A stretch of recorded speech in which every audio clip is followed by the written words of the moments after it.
is it you are seeking? I seek the power to get through this episode without referencing GOT. There's not one but two cast members in this movie. There's no turning back.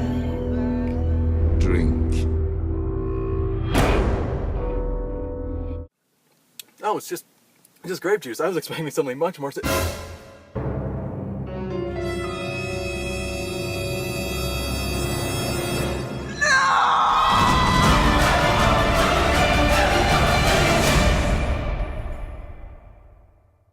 Well, I guess I've been eternally cursed.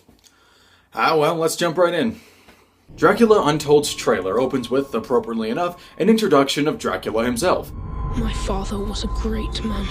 To accomplish this, it employs the common tool of having another character talk about the main character. It feels very natural, but for some reason, I just don't care about this kid. Oh, because it's Rickon, and nobody cares about Rickon. Yeah, I better get out my Game of Thrones joke nobody will get jar. Stupid Tywin vampire. The first act does most of the heavy lifting right off the bat, pretty solidly establishing the film's plot. It's got some awkward editing and shots, but nothing worth going into detail about. I will note that putting the title of the movie near the beginning of the trailer is weird though, and it really doesn't serve a purpose. Oh well, what I do want to talk about in detail is everything past the 1 minute mark. I have been waiting an eternity.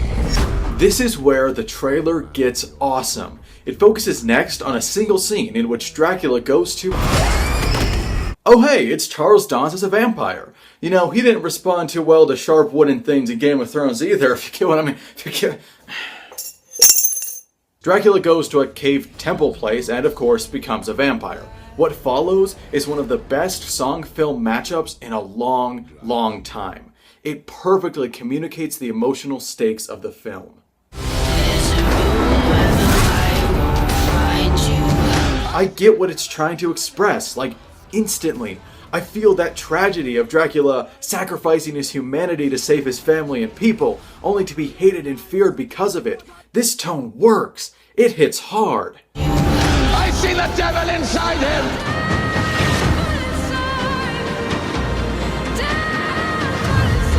Hey, that was a trailer reference. Not a Game of Thrones joke, so I don't have to pay. Those are the rules. Seriously though, that line is a great addition. For that matter, the other lines in Act 3 are just superb. Do you think you are alive because you can fight? You are alive because of what I did to save you! That is some emotional, plot-focused dialogue. Absolutely perfect for a trailer. And on a final note, the main part of the trailer ends with a simply mind-blowing shot. Mind-blowing. Just like... And oh, I just fall in love again. Just one. This is kind of a reversal of last episode's verdict. No matter how flawed the execution may be, and I admit that there's some clunky editing here, the approach specifically with tone is dead on, so it works. Despite all that praise though, the best thing about this trailer might be how it introduced me to this awesome song, which is Lord's cover of Everybody Wants to Rule the World, if you wanted to look that up. Everybody wants to rule the world. I'm actually gonna go buy it right now, so... Oh, and sorry if you got anyone felt isolated by me only doing Game of Thrones jokes. Don't worry, the curse is now lifted, because it wouldn't make sense as a gimmick next episode.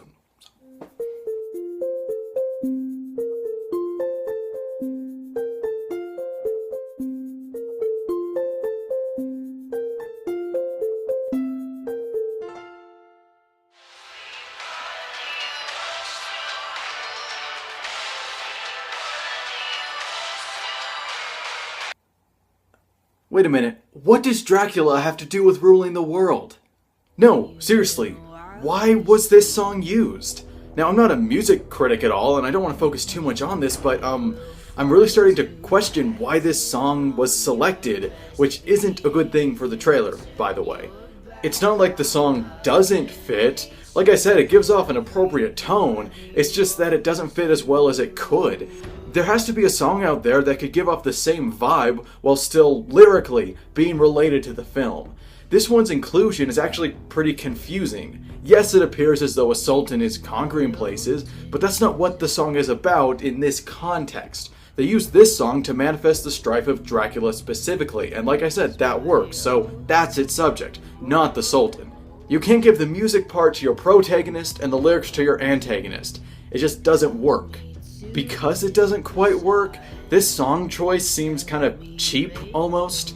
When something doesn't make sense, I assume it wasn't given too much thought, that seems fair, so now I get the impression that they went with this song on a gut instinct, as a first instinct, which is kind of the easy way out. Once the use of this song's faults started showing, my opinion of this trailer really started dropping. If this seems like nitpicking, realize that my only real emotional connection to the trailer was through this song. It makes sense that it loses me once that connection falters. I don't want to come off as too negative though. I do still like this trailer, it just feels kind of empty now. Initially, I might have called it one of the best of the year. Now it's just a good one. If that. One thing I will give it though, it makes the whole vampire thing seem pretty freaking sweet. Like, Twilight ruined it for me for a while, but on second thought, I'm gonna do it. There shall be no end to my reign on preview. I shall become a vampire like Count Dracula. I too shall have my blood drained.